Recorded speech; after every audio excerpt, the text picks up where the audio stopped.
बिस्मिल्लाहिर्रहमानिर्रहीम। Welcome to research media channel.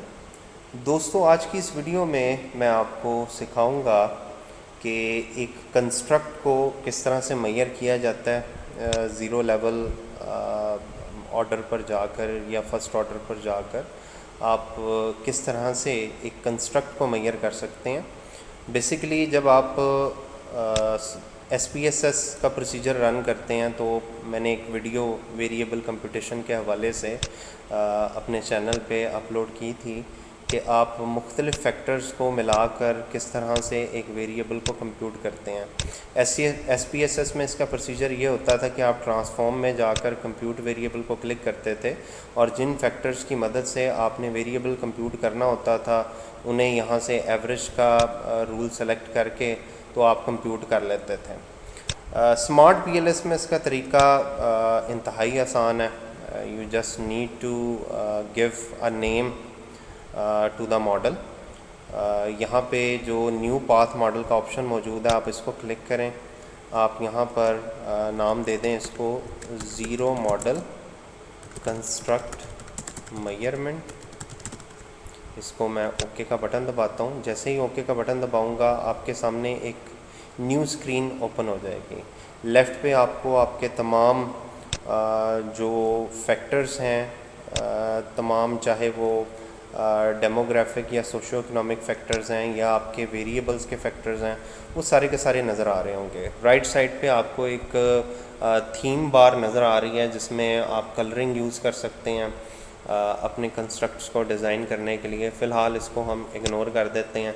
इसके अलावा ऊपर आपको मल्टीपल ऑप्शंस नज़र आ रहे हैं जिसमें लेटेंट वेरिएबल है, कनेक्ट का ऑप्शन है, क्वाड्रेटिक इफेक्ट, मॉडरेटिंग इफेक्ट और कैलकुलेट का ऑप्शन है। इसके अंदर PLS एल्गोरिदम है, बूटस्ट्रैपिंग है, ब्लाइंड फोल्डिंग है, कन्फर्मेटरी टेट्रेड एनालिसिस है, ये एक नया कॉन्सेप्ट है और बहुत सारे और आपको ऑप्शंस नज़र आ जाते हैं। तो बेसिकली हमने क्या किया, हमने बेसिकली एक जो मेजरमेंट मॉडल है उसकी विंडो ओपन कर ली है। तो ज़ीरो लेवल पे जब आप किसी कंस्ट्रक्ट को मेजर करना चाह रहे होते हैं तो आप मेजरमेंट मॉडल में आने के बाद सबसे पहले आप लेटेंट वेरिएबल इसको क्लिक करें और कहीं पे भी जहां आप को रीज़नेबल लगता है वहां आकर क्लिक करेंगे तो ये एक सर्कल यहाँ पर क्रिएट कर देगा। ठीक है, आप सिलेक्ट के ऑप्शन को दबाकर इस सर्कल को अपनी मर्ज़ी से छोटा बड़ा करना चाहें तो वो आप कर सकते हैं। आप इसे इंक्रीज़ करना चाहें तो वो भी आप कर सकते हैं। आप इसको स्टैंडर्डाइज रखना चाहें तो वो भी आप रख सकते हैं। अब जिस वेरिएबल को मैंने कंप्यूट करना है, फॉर एग्ज़ाम्पल ये SDT के नाम से फैक्टर्स मौजूद हैं, तो मैं इस पर राइट क्लिक करके जहाँ पे लेटेंट वेरिएबल 1 लिखा हुआ है यहाँ पे राइट क्लिक करके रीनेम इसको कर दूँगा। इसका नाम फॉर एग्ज़ाम्पल मैं SDT ही रख देता हूँ, जिसको शॉर्ट ड्यूरेशन ट्रेनिंग बेसिकली ये उसकी अब्रिविएशन है। अगर मैं इसको पूरा लिखना चाहूँ तो वो भी लिख सकता हूँ, शॉर्ट ड्यूरेशन ट्रेनिंग। ठीक है, अगर मैं इसको एब्रीविएटेड फॉर्म में लिखना चाहूँ तो वो भी लिख सकता हूँ। मैं ओके का बटन दबाऊँगा, ये इसका नाम आ गया। अब ये इस वक्त लेटेंट वेरिएबल है। लेटेंट वेरिएबल उस वेरिएबल को कहते हैं या उस मेजर्स को कहते हैं जिसको अभी मेजर करना बाकी हो, क्योंकि ये अभी सिर्फ एक सर्कल है जिसका मैंने नाम रख दिया है। ये किन फैक्टर्स की बेस पे कैलकुलेट होगा, इन फैक्टर्स की बेस पे। तो मैं सिंगल क्लिक करके शिफ्ट का बटन दबाते हुए डाउन की जो है वो प्रेस करता जाऊंगा वहाँ तक जहाँ तक मेरे फैक्टर्स हैं जिनकी मदद से मैं इसको कंप्यूट करना चाह रहा हूँ। और उसके बाद लेफ़्ट माउस जो बटन है उसको दबाकर मैं इनको ड्रैग यहाँ पर कर लूँगा। तो ये देखिएगा जिनकी मदद से, जिन फैक्टर्स की मदद से मैंने इस लेटेंट वेरिएबल को कंप्यूट करना है वो लेफ़्ट साइड पे आ गए हैं। अब इनको कंप्यूट करने के लिए ये जो वेरिएबल हैं ये मेरे पास शो हो रहे हैं। ठीक है, कैलकुलेट पर जाकर PLS एल्गोरिदम रन करता हूँ तो ये कहता है your current path is invalid, please take a look at the red model element. Basically क्या है कि जब तक मैं एक दूसरा जो वेरिएबल है वो क्रिएट नहीं करूँगा तब तक ये इसको रन नहीं करेगा। तो मैं क्या करता हूँ, एक और यहाँ पर वेरिएबल क्रिएट करता हूँ। ठीक है, इसको मैं अपने हिसाब से इसको भी एडजस्ट कर लेता हूँ।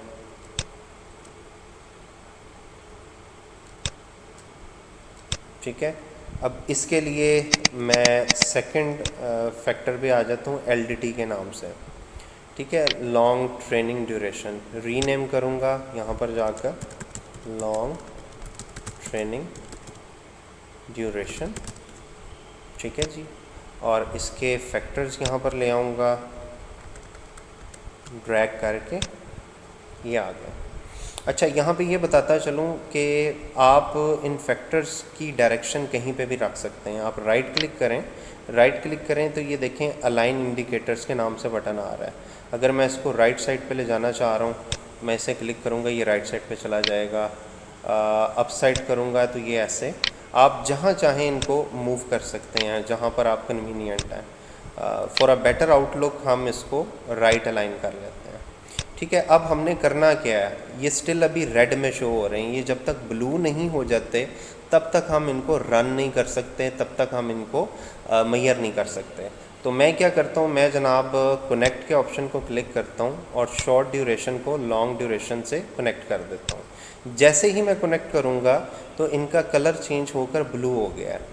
जब ये ब्लू हो जाए तो समझ जाएं कि अब आप इनको मेजर कर सकते हैं, आप इनको रन कर सकते हैं। तो कैलकुलेट के बटन पर जाएं, PLS एल्गोरिदम, इसको आप क्लिक करें तो आपके सामने एक विंडो शो हो जाएगी। आप फैक्टर रन करना चाहें फैक्टर रन कर लें, पाथ रन करना चाहें पाथ रन कर लें, बाकी चीज़ों को आप चेंज मत करें। ठीक है, जो इसकी बाय डिफ़ॉल्ट सेटिंग है वही रहने दें। वेटेज पे भी आपने किसी चीज़ को फ़िलहाल ओके नहीं करना, आपने यहाँ पे स्टार्ट कैलकुलेशन को क्लिक कर देना और उसके बाद ये इसको कंप्यूट करना शुरू कर देगी। तो ये देखिएगा आप यहाँ से ये जो सेकंड ऑप्शन था ज़ीरो मॉडल, उस पर अगर आप जाएंगे तो आपको दिखाई दे जाएगा कि शॉर्ट ट्रेनिंग ड्यूरेशन जो है वो इन तमाम फैक्टर से जो है वो मेजर हो रही है। बेसिकली इनको हम फैक्टर लोडिंग वैल्यूज़ कहते हैं। ये वैल्यूज़ 0.70 या उससे ग्रेटर होनी चाहिए।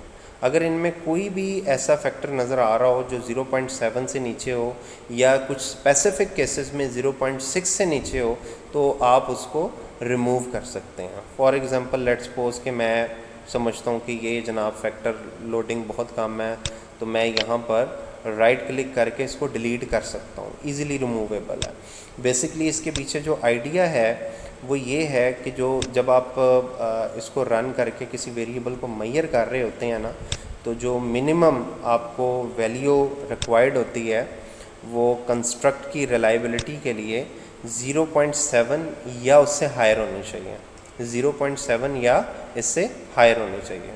तो यहाँ पे भी अगर हम देखें तो 0.7 से ग्रेटर है। ठीक है, ये जो दरमियान में आपको 0.854 नज़र आ रहा है, ये बेसिकली इसका पाथ कोफिशेंट है, जिसको हम रिग्रेशन की लैंग्वेज में बीटा कोफिशेंट भी कहते हैं। जबकि ये जो आपको सर्कल के अंदर एक वैल्यू नज़र आ रही है ये R² है। ठीक है, इसका मतलब है कि शॉर्ट ड्यूरेशन ट्रेनिंग जो है वो लॉन्ग ट्रेनिंग ड्यूरेशन को 73% अप्रॉक्सीमेटली एक्सप्लेन कर रही है। तो मज़ीद रिज़ल्ट्स के लिए आप यहाँ पर क्लिक करें तो ये आपके सामने पाथ कोफिशेंट आपको दिखा रहा है। ठीक है, आप यहाँ से जाकर आउटर लोडिंग जो आपको वहाँ पर इस शक्ल में दिखाई दे रही थी वो आप यहाँ पर आकर टेबुलर फॉर्म पे भी चेक कर सकते हैं। आप कंस्ट्रक्ट्स की रिलायबिलिटी या वैलिडिटी चेक करना चाह रहे हैं तो वो भी आपको सामने दिखाई दे जाएगी। इसके अलावा डिस्क्रिमिनेंट वैलिडिटी आपके सामने आ जाती है।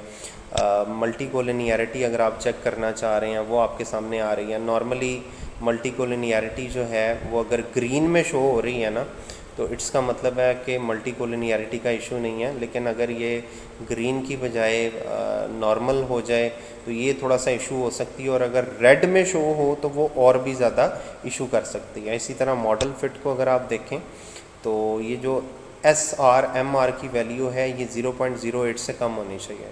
तो ये 0.8 से कम है, इट्स मीन के मॉडल आपका अच्छा है, लेकिन इसकी NFI वैल्यू जो है वो 0.9 या इससे ग्रेटर होनी चाहिए, तो वो बहरहाल कम है।